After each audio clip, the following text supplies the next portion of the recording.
ATM में मदद का झांसा देकर ठगी करने वाला सिवनी निवासी शातिर गिरफ्तार। 66 एटीएम कार्ड और नकदी बरामद। एमपी के जबलपुर में एटीएम बूथ के बाहर लोगों को मदद का झांसा देकर उनके खाते से रकम उड़ाने वाले सिवनी निवासी एक शातिर ठग को पुलिस ने गिरफ्तार किया है। आरोपी बुजुर्ग और अनपढ़ लोगों को एटीएम से पैसे निकालने में मदद करने का बहाना बनाकर उनका पिन देख लेता था और मौका पाकर एटीएम कार्ड बदल देता था। बाद में उसी कार्ड से खाते से पैसे निकालकर फरार हो जाता था। पुलिस के अनुसार सिवनी कोतवाली अंतर्गत रेलवे स्टेशन के पास निवासरत आरोपी विनोद गौतम 28 को गोरखपुर, कैंट और ओमती थाना क्षेत्रों में लगातार मिल रही शिकायतों के बाद गिरफ्तार किया गया।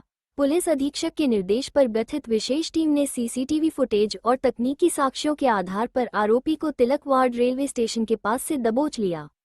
तलाशी के दौरान आरोपी के पास से विभिन्न बैंकों के 66 एटीएम कार्ड, करीब 1 लाख रुपये नकद, सोने की झुमकी और ठगी की रकम से खरीदी गई जुपिटर स्कूटी बरामद की गई है। पूछताछ में आरोपी ने बताया कि उसने गोरखपुर क्षेत्र में एक व्यक्ति के खाते से 1,06,000 रुपये और ओमती क्षेत्र में दूसरे पीड़ित के खाते से करीब 1,18,000 रुपये निकाल लिए थे। पुलिस अब आरोपी के अन्य साथियों और इसी तरह की अन्य वारदातों की भी जांच कर रही है। फिलहाल आरोपी को कोर्ट में पेश कर रिमांड लेने की तैयारी की जा रही है। थाना गोरखपुर क्षेत्र में एटीएम कार्ड बदलकर ठगी करने का मामला सामने आया है। आरोपी द्वारा गोरखपुर, कैंट, ओमती व बेलबाग में घटना को अंजाम दिया गया था। गोरखपुर थाना क्षेत्र में प्रार्थी BS सिदान ने रिपोर्ट दर्ज करके बताया था, सिविल लाइंस SBI एटीएम पर एक व्यक्ति द्वारा बहला फुसला के उससे बात की गई।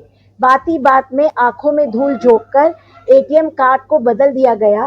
पिन का पता लगाकर पैसे निकाल लिए गए थे।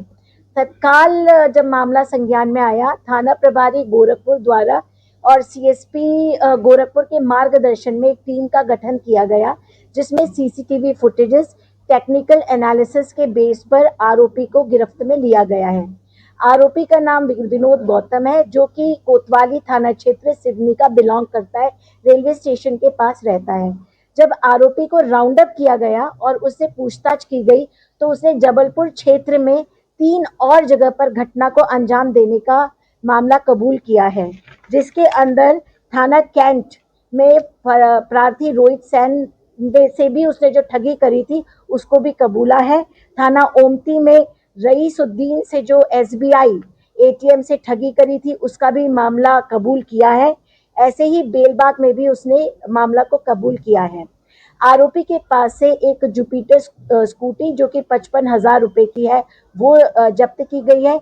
66 एटीएम नग वो भी जब्त किए गए हैं। इसके अलावा 3,67,000 रुपए होल्ड पर रख दिए गए हैं।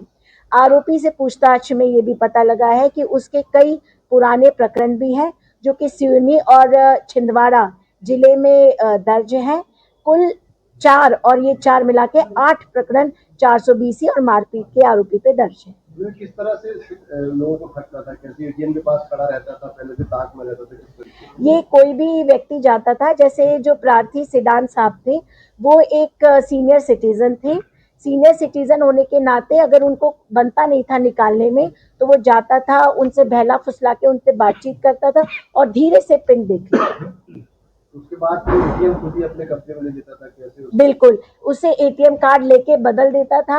एक बार लिमिट 40,000 की रहती थी, 40,000 रुपए निकाल लेता था, फिर उस एटीएम से स्वैपिंग करके शॉपिंग भी करता था। जिस प्रकार से 66 एटीएम कार्ड आपने जब बताया है, इस हिसाब से अनुमान लगाया जाए कि से ज्यादा की अपराध किया होगा एटीएम जिस हिसाब से जब्ती हुई? ये उसने रखा था और अलग अलग यूज करता था। अभी जो वर्तमान परिस्थिति है उसके अंदर 4 मामले भी सामने आए हैं। धीरे धीरे इन्वेस्टिगेशन में और इसके साथ में कौन कौन है उसका और पता लगाया जाएगा। एटीएम लाया कहाँ से? ये बनाता था क्लोनिंग के थ्रू। अपने नकली एटीएम सामने वाले को दे देता था और उनका असली एटीएम जी जी बिल्कुल। कुछ ये नकल राशि, झुमकी वगैरह जी, ये उसने जो पैसे लेकर जो शॉपिंग करी थी और ज्वेलरी से ये झुमकी ली थी वो जब्त की गई है। तो एटीएम से भी उसमें आगे तक की डेट है कि डेट खत्म हो चुकी है? बिल्कुल है। कब से इस तरह का ये काम कर रहा था? ये अभी विगत 8 महीने का तो हमारे पास डेटा उपलब्ध है, बाकी और इन्वेस्टिगेशन में आए। और भी आपराधिक रिकॉर्ड इसके इस तरह की? बिल्कुल, 4 और मामले हैं 420 के, सिवनी और छिंदवाड़ा में। सीखा कहाँ से, कुछ बताया कि कैसे किसने उसको सिखाया एजुकेशन का? खुद ही, ये तो खुद ही नॉर्मली काम करता था और खुद ही ये देख देख के सीख गया था। ये अभी इन्वेस्टिगेशन का पार्ट है, और भी लोग जो इन्वॉल्व होंगे उससे धीरे से निकाला जाएगा। और ये भी कहा जाता था कि अक्सर ये एटीएम के पास ही मौजूद रहता था, वहाँ देखता था कोई। बिल्कुल, हाथ से छुपाकर जब वो निकालते थे पिन को, तो चुपचाप से पिन नंबर देख लेता था।